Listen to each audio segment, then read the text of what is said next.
Hello बच्चों, आप सभी का स्वागत है आपके अपने YouTube चैनल। एक और बार फिर से हम अपनी न्यू वीडियो के साथ आ गए हैं।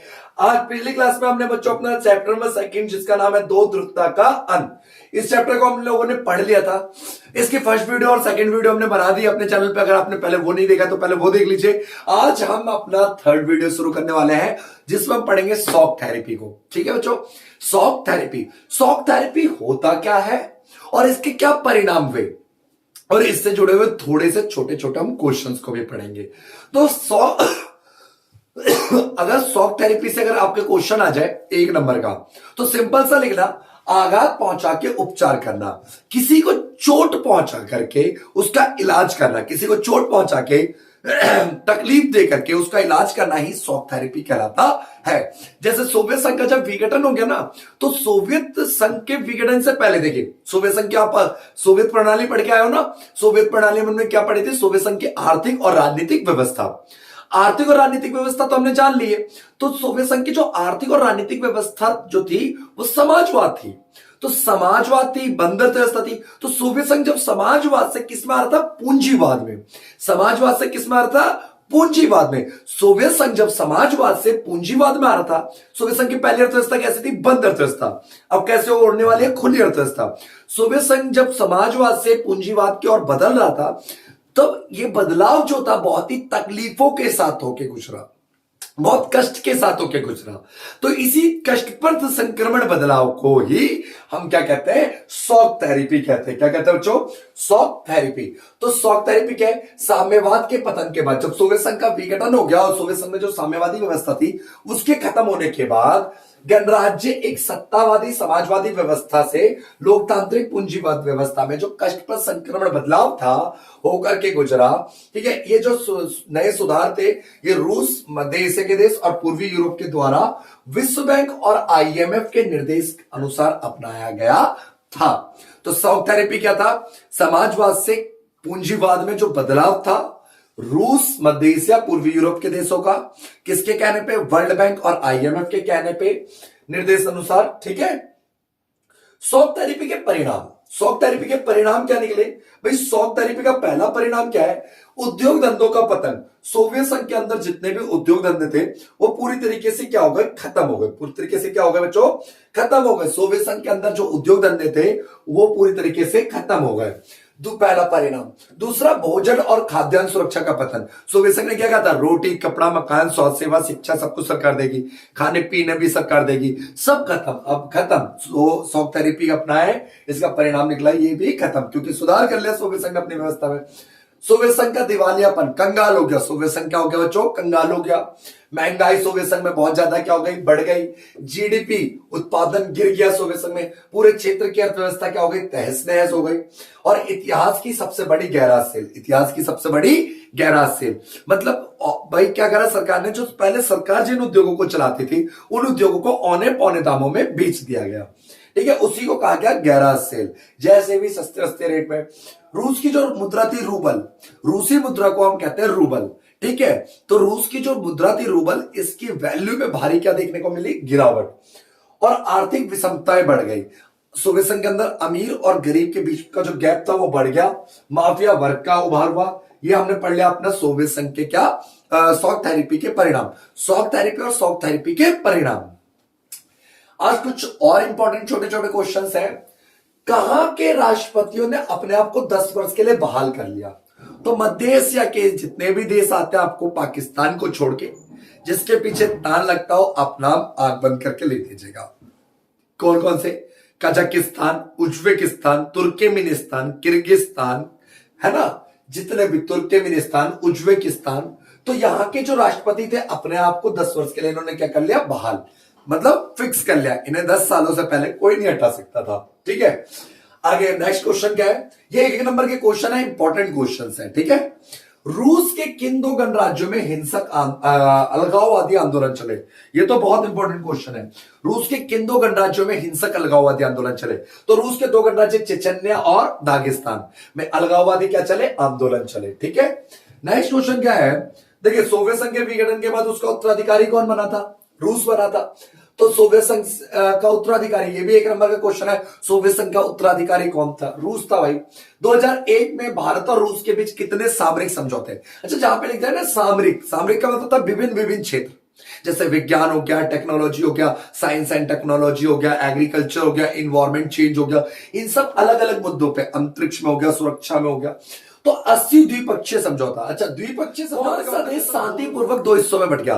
तो कौन सा देश? चेकोस्लोवाकिया। चेकोस्लोवाकिया कितने वर्ड से मिलकर बना है? 2 वर्ड से, check plus Slovakia, check plus Slovakia, ये 2 अलग अलग देश है अब, ठीक है। चेकोस्लोवाकिया हो गया, चेकोस्लोवाकिया।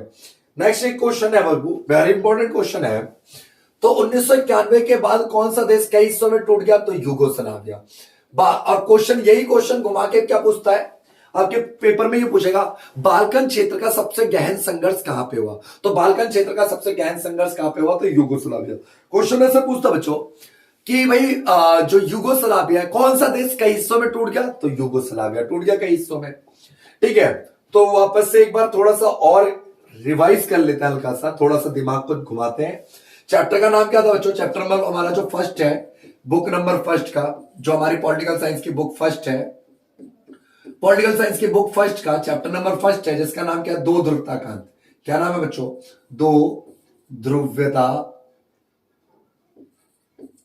का अंत, का अंत, दो ध्रुवता का अंत। इसमें किसका अंत हुआ था? सोवियत संघ का विघटन हुआ था। कब हुआ था? 25 दिसंबर 1991 को। आज सोवियत संघ बना कब था? गठन कब हुआ था भाई? 1917 में बना था। तो सोवियत संघ का जब विघटन हो गया, सोवियत संघ खत्म हो गया जी, तो बचा कौन? अमेरिका। तो अमेरिका के वर्चस्व की क्या हो गई बच्चों? शुरुआत। अमेरिका के वर्चस्व की शुरुआत तो 1991 में, 1991 से पहले दुनिया कितने हिस्सों में थी? 2। इसी को कहते हैं दो ध्रुवीय विश्व, ठीक है। सोवियत संघ का आर्थिक सबसे, सोवियत संघ का विघटन हो गया, कितनी महाशक्ति बची? सिर्फ एक। कौन बची? अमेरिका, ठीक है। तो अमेरिका की वर्चस्व की शुरुआत कब हुई? अमेरिका के वर्चस्व की शुरुआत हुई 1991, ठीक है। इसी को कहते हैं एक ध्रुवीय विश्व। और सोवियत संघ के विघटन के बाद अमेरिकी वर्चस्व की क्या हुई बच्चों? शुरुआत हुई, ठीक है। इतना समझ आया बच्चों? अब आगे देखते हैं। देखिए, अमेरिका के वर्चस्व को अगर हमें जानना है तो कुछ घटनाएं और कुछ ऑपरेशंस पढ़ने होंगे।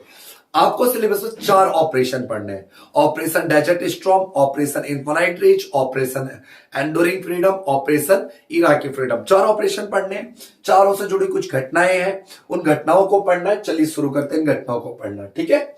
तो हम अपने पहली घटना और पहले ऑपरेशन की तरफ चलते हैं जी। पहली घटना का नाम है प्रथम खाड़ी युद्ध। क्या नाम है बच्चों? प्रथम खाड़ी युद्ध। प्रथम खाड़ी युद्ध जो था 1990 से लेकर 1991 तक चला था। प्रथम खाड़ी युद्ध में क्या होता है? एक देश था इराक। क्या नाम था? इराक। इराक एक देश है, था नहीं है। इराक ने क्या करा? कुवैत पर हमला किया। कुवैत पर क्या कर दिया? हमला कर दिया। तेल का विवाद था, इन दोनों का अपना पर्सनल विवाद था। इराक ने कूट दिया कुवैत, एक छोटा सा देश था। इराक ने कुवैत पर हमला करा और यह हमला था 2 अगस्त 1990 को। आपको डेट याद रखने की, जो अपनी साल याद रखेगा। 1990 में इराक ने कुवैत पर हमला किया और मात्र 6 घंटे के अंदर इराक ने कुवैत पर क्या कर लिया बच्चों? कब्जा कर लिया, मात्र 6 घंटे में, ठीक है। शांत कराने के लिए कौन आ गया भैया? यूएनओ। यूएनओ ने भाई शांत करवाने के लिए, पर यूएनओ की बात ही नहीं सुन रहा है जी इराक साहब। देखो, यूएनओ का काम क्या था? प्रथम विश्व युद्ध कब हुआ था? 1914 से 1918। दूसरा विश्व युद्ध कब हुआ था? 1939 से 1945। प्रथम विश्व युद्ध में जनधन क्या नहीं हुई थी, तो एक संस्था बनाई गई थी, league of nation. League of nation का काम था युद्ध को रोकना। लीग ऑफ नेशन अपने उद्देश्यों पे खड़ा नहीं हो पाया, दूसरा विश्व युद्ध हो गया। तो दूसरा विश्व युद्ध जब हुआ तो उसके बाद लीग ऑफ नेशन को खत्म कर दिया गया और एक नई संस्था बनाई गई। नाम क्या पड़ा भैया? नाम पड़ा UNO, United Nation Organisation. UNO का चैप्टर पढ़ेंगे आगे हम।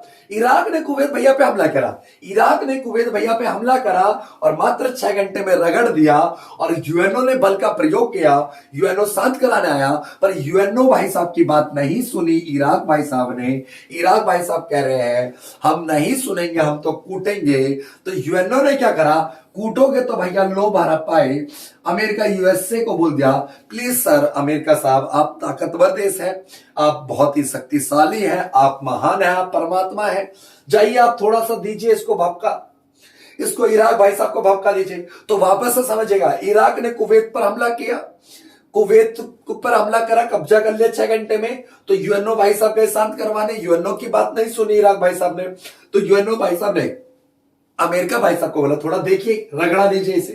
तो रगड़ा देने के लिए अमेरिका ने क्या करा, एक ऑपरेशन बनाया, ऑपरेशन खड़ा किया। ऑपरेशन था डेजर्ट स्टॉर्म।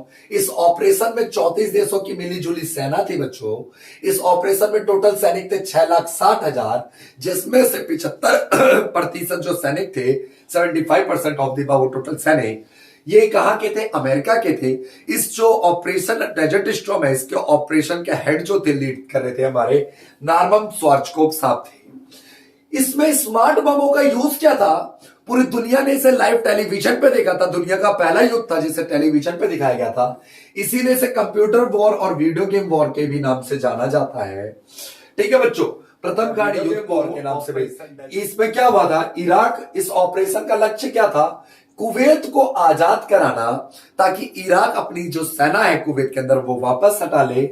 इस युद्ध के दौरान भारत और सोवियत संघ जैसे देशों का क्या था, क्या रोल क्या था, तो भारत और सोवियत संघ जैसे देश जो थे बिल्कुल चुप्पी साधे हुए थे, शांति थे, और कहते थे कि इराक को तो भैया कुटाई देना चाहिए, इराक गलत काम कर रहा है, ये दुनिया में अशांति फैला रहा है। ठीक है, जो प्रथम खाड़ी युद्ध का परिणाम क्या निकला, कुवैत तो आजाद हो गया, दुनिया ने पर देख लिया कि अमेरिका ताकतवर देश है, इतना शक्तिशाली है सैनिक रूप से कि कहीं से भी कोना से उठ के कहीं पे भी गोत देगा किसी भी देश को। ठीक है, इराक और कुवैत में जनधन की हानि हुई, युद्ध समाप्त हो गया। अब अगला ऑपरेशन आ गया है, ध्यान दीजिएगा। पहला ऑपरेशन समझ आ गया होगा उम्मीद करता हूं, नहीं समझ आया तो बता दीजिएगा कमेंट बॉक्स में, खुला हुआ कमेंट बॉक्स। ठीक है, और समझा देंगे। फिर अगला क्या कह रहा है, आगे कह रहा है हमारा जो ऑपरेशन इनफाइनाइट रीच, ये ऑपरेशन क्या था ये बचवा कि अपना एक देश है केनिया और एक देश है तंजानिया। केनिया देश का एक राजधानी है कैपिटल नैरोबी, और तंजानिया में एक जगह है दार एस सलाम। नैरोबी और दार एस सलाम में अमेरिका के दूतावास थे। अमेरिका के दूतावासों पर बमबारी कर दी। अमेरिका के दूतावासों पे बमबारी किसने कर दी, तो बमबारी कर दी एक आतंकवादी संगठन था अलकायदा। अलकायदा ने अमेरिका के घर पर, अमेरिका का एक ऑफिस है, कहां पर, एक ऑफिस है केनिया में, क्या तंजानिया में, केनिया की राजधानी नैरोबी में, तंजानिया का एक बड़ा शहर है, दार एस सलाम पे ऑफिस पर अमेरिका के बमबारी कर दी। तो उस बमबारी में अमेरिका के बहुत सारा लॉस हुआ, बदनामी हुई, सो अलग। अमेरिका को बिल्कुल दिमाग हिल गया। अमेरिका ने क्या करा, बदला लेने के लिए एक नया ऑपरेशन चलाया, ऑपरेशन इनफाइनाइट रीच 1998 में, और कहा कि अब तो भैया अलकायदा को जवाब देना है। सूडान और अफगानिस्तान में घुस करके अलकायदा को ठिकानों को ठुस करके, क्रूज मिसाइलों से घुस करके यह ऑपरेशन होता है ठुस। ठीक है, दूसरा ऑपरेशन हो गया बच्चों। तीसरा जो है हमारा वेरी इंपॉर्टेंट, तीसरा तो वेरी वेरी इंपॉर्टेंट है। तीसरे की घटना भी इंपॉर्टेंट है, तीसरे का ऑपरेशन भी इंपॉर्टेंट है। घटना का नाम है 9/11। इस घटना को समझते हैं। 9/11 की स्टोरी शुरू होती है 11 सितंबर 2001 को। 11 सितंबर 2001 में अरब देशों के 19 अपहरणकर्ताओं ने 4 अमेरिका के विमानों को कब्जा कर लिया, और इन चारों विमानों को अमेरिका के अलग अलग जगहों पे टकरा दिया। टकरा के अमेरिका को हिला दिया, हिला नहीं दिया, फोड़ दिया। अब पहला जो विमान था ये न्यूयॉर्क, एक राज्य अमेरिका में, वहां पे वर्ल्ड ट्रेड सेंटर भाई के उत्तरी टावर, 2 बड़ी बड़ी बिल्डिंग हुआ करती थी। मैं बोल रहा हूं थी का मतलब थी, क्योंकि उन्हें अलकायदा के आतंकवादियों ने क्या कर दिया, गिरा दिया। दूसरे विमान को वर्ल्ड ट्रेड सेंटर के न्यूयॉर्क पे स्थित दक्षिणी टावर पे टकराया। जो तीसरा विमान था, क्योंकि 4 विमानों को कब्जा किया था ना, तीसरे विमान को वॉशिंगटन डीसी में स्थित पेंटागन। तो 1 नंबर का क्वेश्चन आएगा, पेंटागन क्या है? पेंटागन अमेरिका के रक्षा विभाग का एक मुख्य इमारत है। ठीक है बच्चों, अभी तो 3 ही विमान हुआ, चौथा विमान बच्चों अभी बाकी है। चौथा विमान जो था ये, इसको अपहरणकर्ताओं ने पेंसिल्वेनिया के खेतों में ये विमान गिर गया। ठीक है, और ये गिरा क्यों, पर इसे टकराना कहीं और था। टकराना कहां था, अमेरिका जो विमान का अंजड़ पंजड़ अतड़ी भतड़ी होता है वो बचा हुआ था। तो उसमें ब्लैक बॉक्स होता है जिसमें अमेरिका जो कोई सा विमान क्रैश होने से पहले जो बातचीत होता है उसको रिकॉर्ड रखता है। तो उस ब्लैक बॉक्स से पता चला कि अमेरिका के संसद भवन को कांग्रेस कहते हैं, उससे टकराना चाहता था। इन अपहरणकर्ताओं ने रातों रात अमेरिका को दहला दिया, लगभग 3000 से ज्यादा लोग मारे गए। इसके बाद अमेरिका ने अपना एक सैनिक ऑपरेशन चलाया जिसका नाम था ऑपरेशन एंडोरिंग फ्रीडम। इस ऑपरेशन के समय अमेरिका के जो राष्ट्रपति थे जॉर्ज बुश जूनियर थे।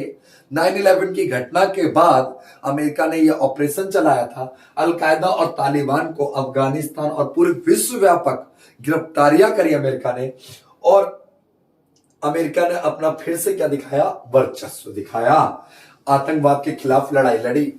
ऑपरेशन इराकी फ्रीडम ये चौथी और आखिरी घटना है।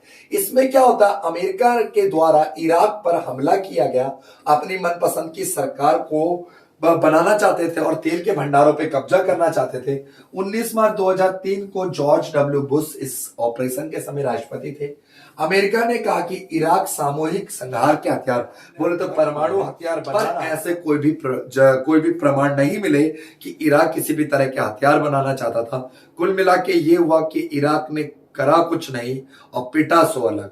ये चौथे ऑपरेशन इराकी फ्रीडम में सद्दाम हुसैन की मृत्यु हुई थी, अमेरिका मार देता है। ठीक है, इस तरीके से ये वीडियो समाप्त होती है। हमारे इस शायद ये तीसरे वीडियो थी, हमारी पार्ट 3 था। अगली वीडियो में हम मिलेंगे तो CIS जो नया एड टॉपिक है CIS और अरब स्प्रिंग को पढ़ेंगे, और उसके बाद हम अपने क्वेश्चन आंसर को करके इस वीडियो लेक्चर की जो श्रृंखला है चैप्टर नंबर 1 दो ध्रुवता का अंत, उसको खत्म करने की कोशिश करेंगे। मतलब आपको दो ध्रुवता के अंत के आगे और वीडियो मिलने वाली है। Thank you for watching our video.